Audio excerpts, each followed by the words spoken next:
asifiwe. Amen. Yesu asifiwe kanisa. Ninamshukuru Mungu shukrani kwa Mungu amenikumbuka. Amen. Pastor, ile Wednesday nilikuja hapo kaniombea, nikakwambia mambo ya kijana yangu. Kuna pesa walikuwa wanataka sana, nilikuwa nimekuja nikakwambia kuna pesa wanataka na sina hizo pesa. Lakini wacha nikwambie Pastor, Mungu alitenda. Mtoto wangu alienda tu hiyo Thursday.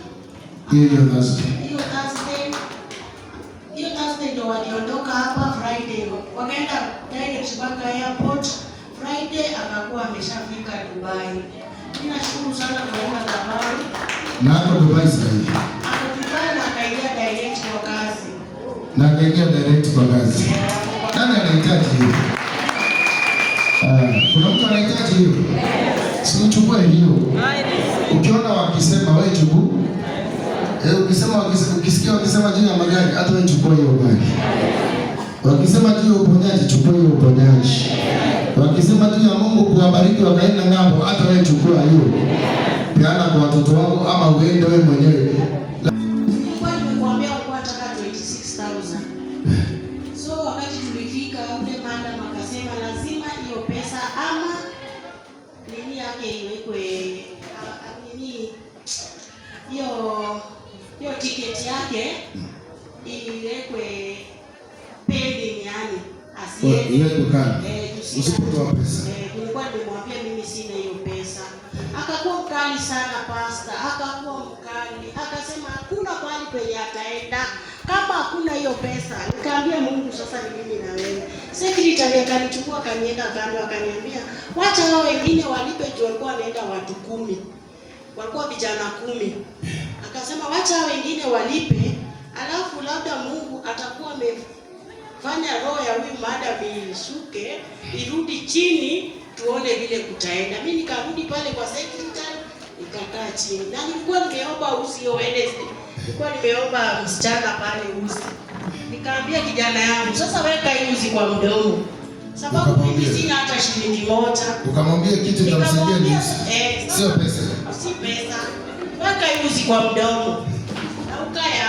Na mimi nikaeka uzi yangu kwa mdomo. Nikakaa kwa secretary. Sasa mimi tu ni hata secretary ananiongelesha nikashika mtoto, but mimi roho yangu iko tu hapa kwa hii madhabahu. Amen. Ile uzi yangu ikiwa kwa mdomo tu nina meditate nikiambia Mungu, sasa Pastor Itili aliniombea na akaniambia njia ya mtoto wangu imefunguka. Hakuna vile itafungika hapa. Tukaomba wakalipa. Dakika wote wakalipa. Imagine 26,000 kila mtu. 9. Kijana yangu hakulipa hata shilingi. Na wewe umekaa hapa na una shilingi hata moja. Ile vitu uko nayo unasema ni uzi ndio uliomba msichana mwingine. Uzi, niomba nani huyo? Yule Josephine ndio alinipea uzi. Basi hiyo ni imani. Na akaniambia nenda na uzi na ukue na imani. Na hiyo uzi kijana wangu alikuwa kwa mdomo. Ule madam alikuja akiongea akipita. Ukamwambia huyu mtoto wako shika hii. Akaambia kijana wangu kaa hapo. Na mimi nikamwambia kijana wangu, unaona kwenye madam amekwambia ukae. Na hii uzi weka kwa mdomo. Akaweka. Na mimi nikaweka. Pastor walilipa wote watu 9. Nikasikia ita mama haraka kuja hapa, tumechelewa sana. Kuja hapa mama saini hapa haraka. Nikaambia Mungu umetenda. Hata tukuje tukiwa watatu na garanta watatu wamsainie hiyo contract. Imagine design tu mimi na yeye. Hata garanta huko naye. Hata garanta sikuitishwa, alikuwa amekuja pia yeye nikampea uzi. Pia yeye garanta nikampea uzi, nikamwambia huku kumemana. Sasa wewe kana hii uzi. Ndio hii madhabahu. Si wa hii madhabahu ni dada yangu. Na ni Muislamu kwanza. Na ni Muislamu. Muislamu? Unamwambia hata wewe tumia hii. Tumia kana hii uzi. So kwa sababu hapa mambo imekuwa ngumu. Wewe ataweka na uzi akachukua akaeka kwa mdomo akasema Aisha Mungu atatenda. Pia mimi Pastor nilikuwa Muislamu. Tunasikia hata jina za watoto wangu ni za Waislamu, za Kiislamu. Baki sasa mimi na miaka 6 tangu nitoke. Umetoka huko miaka 6 sasa. Mungu akubariki.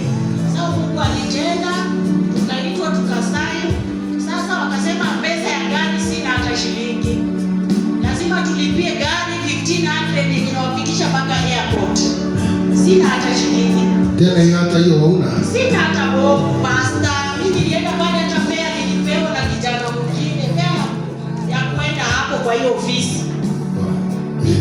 Nikapiga simu. Nikamwambia msichana wangu mkubwa, nikamwambia hapa wanataka transport. Na sina hata shilingi. Akaniambia mimi niko na 500 kwa simu. Nikamwambia wewe niweke. Huyu sister yangu alikuwa amekuja kuwa garanta. Alikuwa na 400. Akaomba msichana wake 100 ikakuwa 5.